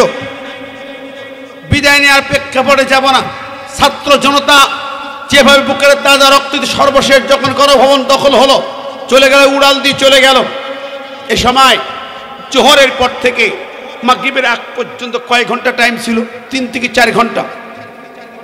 বেলা 2টা থেকে 5টা, 3 ঘন্টার ভিতরে দেখলাম সারা বাংলাদেশে হাজার হাজার মূর্তি ভাস্কর্য ভেঙে চুরমার। 5ই আগস্টের চেতনাটা কি তাহলে? আমার কাছে প্রশ্ন, 5ই আগস্টের চেতনা কি? এই বিপ্লবের চেতনা কি? এই গণ অভ্যুত্থানের চেতনা কি? দেখলাম নবীজি বললেন, মক্কা বিজয় করে মূর্তিগুলো ভেঙে খানখান করে বললেন, বুইস্তুরি কাসিল আসনাম, আমি নবী এসেছি মূর্তি ভেঙে খানখান করার জন্য। 5ই আগস্ট বুঝলাম না, উড়াল দেওয়ার সাথে সাথে 1000-5 মতন মূর্তি ভাস্কর্য সারা দেশে ভেঙে চুরমার। এমনকি বাবা, সেই কথিত জাতির পিতার মাথায় মুখে সব পিসাব ফিরল জনমের মতো, ঠিক না বলেন? ব্যাপারটা কি? চেতনা কি? প্রশ্ন আমার আপনাদের কাছে, এই বিপ্লবের চেতনা কি? বন্ধুরা আমার, ইন্না শিরকা লা যুলমুন আযীম, আল্লাহকে কষ্ট দেওয়ার 1 নম্বর কষ্ট এটা শিরিক। মরে মরে ভাস্কর্য যারা বানায় ওরা মুশরিক, সাপোর্ট করে তারা মুশরিক, চাঁদা দেয় তারাও মুশরিক। কথা বলেন ঠিক নেবে ঠিক? আপনি ভাবছেন আমি গ্রামগঞ্জে আছি, রাজশাহী শহরে মানুষ, বুধপাড়া মানুষ, কাটাখালীর মানুষ, ওদিকে খড়খড়ির মানুষ, আমি তো অত বুঝি টুঝি না। কিন্তু আপনি যদি সাপোর্টার হন, যত মূর্তি বানিয়েছে সব গুণ আপনার আমলনামায় জমা। ঠিক নেবে ঠিক? এখন আমার প্রশ্ন হলো, এই মূর্তি ভাঙা হয়েছে, ফানখান হয়েছে, এখনো কিছু বাকি আছে। কোন মূর্তি ভাস্কর্য বাংলাদেশে হিন্দু ভাইরা মূর্তি বানিয়ে পূজা করে, তাদের ব্যাপারে কথা নেই, ওই মন্দির তো পাহারা দিয়েছে। কিন্তু রাস্তার মনে মনে বাংলাদেশ সরকারের ট্যাক্স টাকা লক্ষ লক্ষ কোটি কোটি ডলার ব্যয় করে এই মূর্তি বানানো হয়েছে, এইগুলো থাকতে পারে না। কোন রকম মূর্তি পূজা, আগুন পূজা থাকতে পারে না, কিন্তু এখনো আছে। যান সেনা হেডকোয়ার্টারে, শিখাও নির্মাণ সেনা হেডকোয়ার্টারে আছে, আগুন জ্বালিয়ে রাখা, 24 ঘন্টা আগুন জ্বলছে। এটা কি অগ্নি পূজা? এটা শিরক। ওই আগুনের সামনে দাঁড়ানো শিরক। আপনি 21 ফেব্রুয়ারি আসবে, ওই বানাইছেন যে শহীদ মিনার বানাইয়া ওই স্তম্ভের সামনে দিয়ে 1 মিনিট নীরবে দাঁড়াবেন ফুল দিয়া, এটাও শিরক। কথা বলেন? আপনি স্মৃতিসৌধ বানিয়েছেন, সেখানে দাঁড়ায় নিরাপত্তা পালন করে ফুল দেবেন, এটাও শিরক। মুসলমান, আল্লাহর আইন বাদ দিয়া আল্লাহ সার্বভৌম ক্ষমতার মালিক, সার্বভৌম ক্ষমতার মালিককে আরো জোরে বলি কে? কুলিল্লাহুম্মা মালিকাল মুলক তুতিল মুলকা মান তাশা। কার কথা? তাবারাকাল্লাযী বিয়াদিহিল মুলক ওয়া হুয়া আলা কুল্লি শাইইন কাদির। সমস্ত রাজ্যের মালিক আল্লাহ, সার্বভৌম ক্ষমতার মালিক কে? আল্লাহ। আচ্ছা, এই জমিনে কি আসলে আল্লাহর সার্বভৌমতা আছে? আল্লাহর ক্ষমতা কি আছে? নাই। ও মুসলমান, ঘরে বসে তসবিহ টিপার কাজ না, আগে বুঝুন। আমার দেশের সংবিধান কুফরি সংবিধান, সেকুলার সংবিধান, পুরা সেকুলার।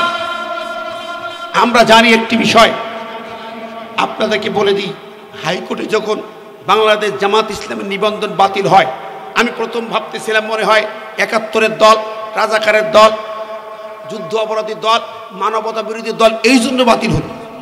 কিন্তু মোজাম্মেল ভাই কি কারণে বাতিল হলো? হাইকোর্ট বলল কি, আইনবিদরা বলল, বিচারপতিরা কি বলেছিল জানেন? এই কথাটা আমাদের কাছে ফাঁস হয় না, প্রকাশ হয় না। আমরা বলেছি, কথা বলেছি, মামলা খেয়েছি, মার খেয়েছি। কি জন্য বলেছে? হাইকোর্ট বলল, বাংলাদেশ সরকারের যে সংবিধান, এই সংবিধানের বিপরীত হলো আপনাদের দলীয় সংবিধান। কি বিপরীত? বাংলাদেশ সরকারের সংবিধান হচ্ছে সেকুলার সংবিধান।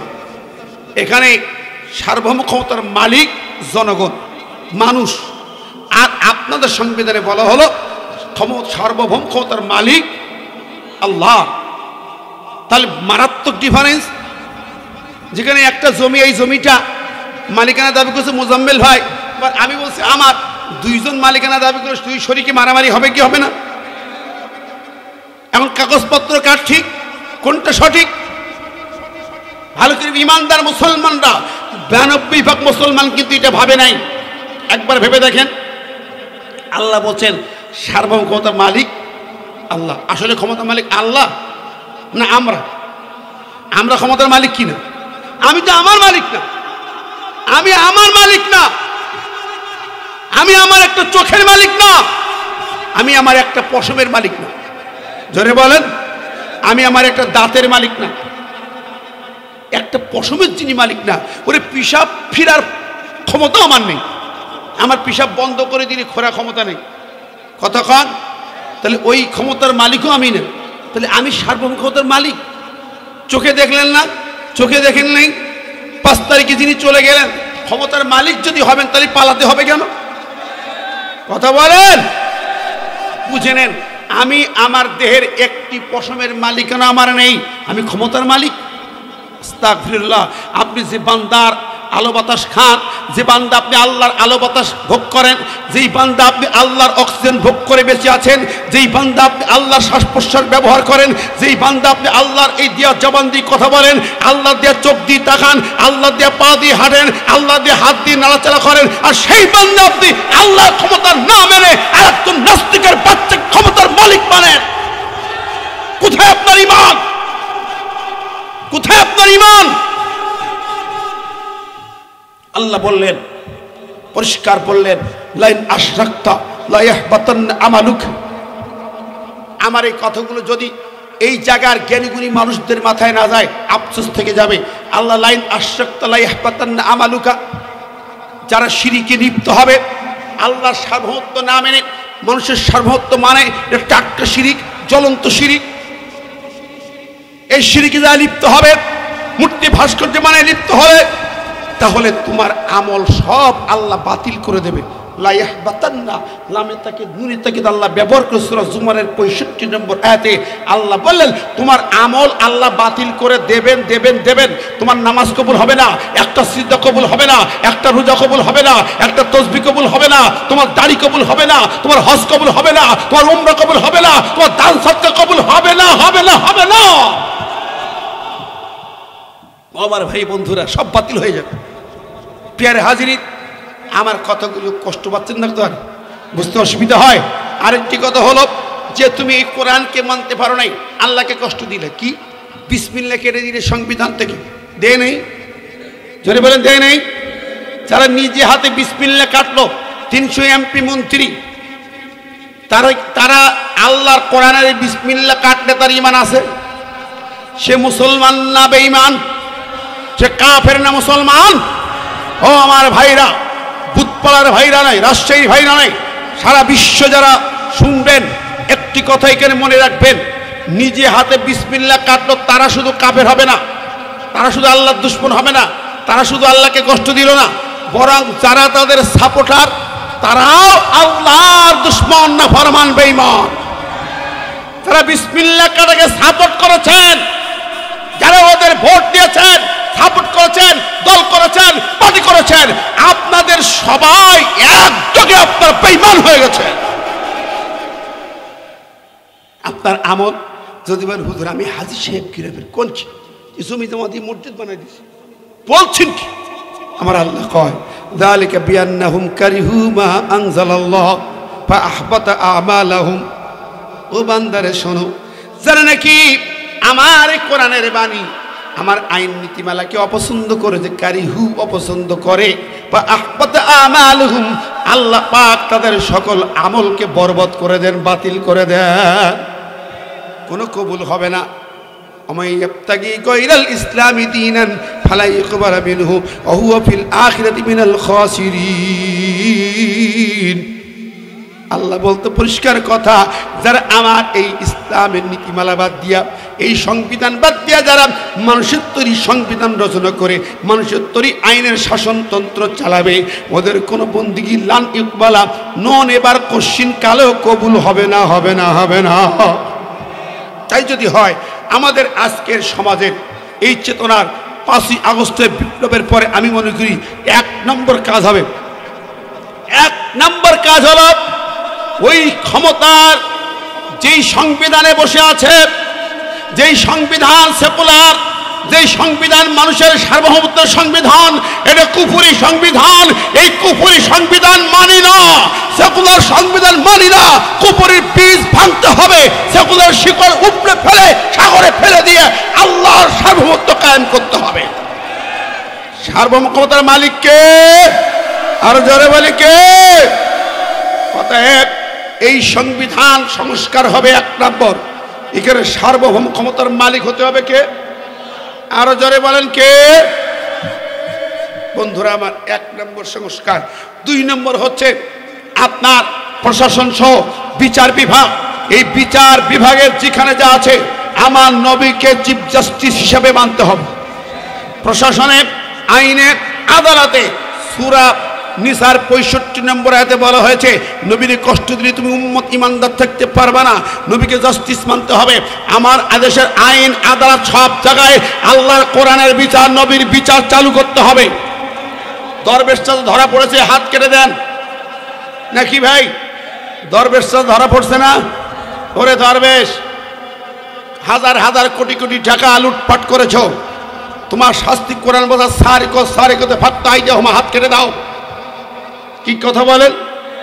খুন করেছো, যেই ছাত্রদের খুন করেছো, 2000 ছাত্রকে খুন করেছো, 40-50 ছাত্রকে আহত করেছো, 9 সালের 57 সেনা অফিসারকে খুন করেছো ভারতের র দিয়ে। ও খুনি ডাইন দেবী হাসিনা, তুমি কেমন করে বাংলার জমিনে আসার আশা করো? এবার আসতে হবে, ট্রাইব্যুনালে হাজিরা দিতে আসতে হবে, ওই বাংলায় ওই আয়না ঘরে থাকতে হবে, ফাঁসির মঞ্চে ঝুলতে হবে। এর জন্য গোটা জাতি তৈরি হয়ে আছে, ঠিক না বে ঠিক? 5ই আগস্টের জুলাই আন্দোলনের 1 ফোঁটা রক্ত বৃথা যাবে না। সব খুনের বিচার হতে হবে, সব রক্তের জবাব দিতে হবে। তারপরে তুমি রাজনীতি করবে, তোমার কর্মী কেউ এই অধিকার পাবে না বিচার না হওয়া পর্যন্ত, ঠিক না বে ঠিক? আমরা কারা কারা চাই 2 হাত তুলে দেখাই।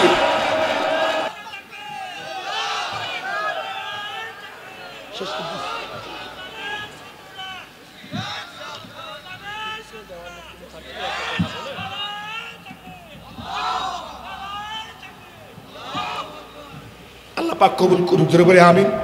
আমার ভাইরা বন্ধুরা, সুতরাং আমার কথা হলো, বীর ছাত্র জনতা আমাদেরকে সেই দিনের জন্য, সেই বোতলে করে এই ফোনটা ধরো ভাই, রিসিভ করো। আমার কথা হলো, 5ই আগস্টের আগে যে ছাত্র জনতা আমরা এক ছিলাম, অভিন্ন ছিলাম, ঠিক না বেঠিক? কোনো দলাদলি কোটা গোতাগতি ছিল না, ঠিক কিনা বলেন? পারস্পরিক মারামারি ছিল না, ওই ওদের বিরুদ্ধে এক ছিলাম। এখনো দেশ গড়ার জন্য আমাদেরকে ঐক্যের দুর্ভেদ্য প্রাচীর করতে হবে, ঠিক না বেঠিক? দেশের কল্যাণে, জাতির কল্যাণে, ঈমান বাঁচানোর জন্য এক থাকতে হবে। আল্লাহ কবুল করুক, আমরা বলি আমিন। মাশাআল্লাহ, আমাদের একজন ভাই 2000 টাকা দান করছে, মাশাআল্লাহ, আল্লাহু আকবার। তো আমি এই কথা বলে আমার আলোচনা শেষ করতে চাই। আমি বলতে চাই, আগামী পার্লামেন্ট হতে হবে কোরআনের পার্লামেন্ট, আর কিছুই বুঝি না। 92 ভাগ মুসলমান পরীক্ষা হবে, কারা কোরআন চায় কারা চায় না। যারা কোরআন চাইবে তারা মুসলমান, যারা কোরআন চাইবে না তারা মুসলমান থাকতে পারবে না, ঠিক না বে ঠিক? কারা কারা কোরআন চাই শেষবারের মতন নারে তাকবীর। জোর হয় না, বুথ পাড়ার লোকজন আবার গর্জে উঠতে হবে, লিল্লাহে তাকবীর। আল কোরআনের আলো, কোরআন আছে যেখানে, কোরআন নেই যেখানে। আল্লাহ পাক কবুল করুক, আমিন, আল্লাহুম্মা আমিন। রব্বানা যালামনা আনফুসানা ওয়া ইল্লাম তাগফির লানা ওয়া তারহামনা লানাকুনান্না মিনাল খাসিরিন। রব্বানা আতিনা ফিদ দুনিয়া হাসানাতাও ওয়া ফিল আখিরাতি হাসানাতাও ওয়া কিনা আযাবান নার। ও মালিক মনিব, আমরা তোমার কিছু গোলাপ, এই গভীর রাতে রাজশাহীর প্রাণ কেন্দ্র ইসলামী আন্দোলনের দুর্জয় ঘাঁটি বুথপাড়া কেন্দ্র যায় মসজিদের আয়োজনে তাফসীর শেষে তোমার কাছে হাত পেতেছি। আল্লাহ, দয়া করে মায়া করে কবুল করে নাও, আমাদের গুনাহগাতাগুলো মাফ করে দাও। আজকের আয়োজনকে কবুল করো। যারা কষ্ট করে আয়োজন করেছেন, সহযোগিতা করেছেন, শুনতে ছুটে এসেছেন, কিয়ামতের মাঠে মুসিবতের দিন এই মাহফিলটাকে নাজাতের ওসিলা বানায়া দাও। আল্লাহ, আমাদের কলিজার দরুদ এবং সালামটুকু সোনার মদিনায় নবী পাকের রওজা মুবারকে পৌঁছে দাও।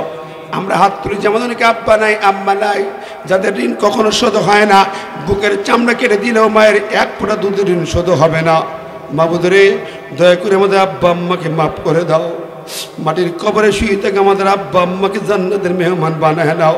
রব্বির হামহুমা কামা রব্বায়ানি সগীরা।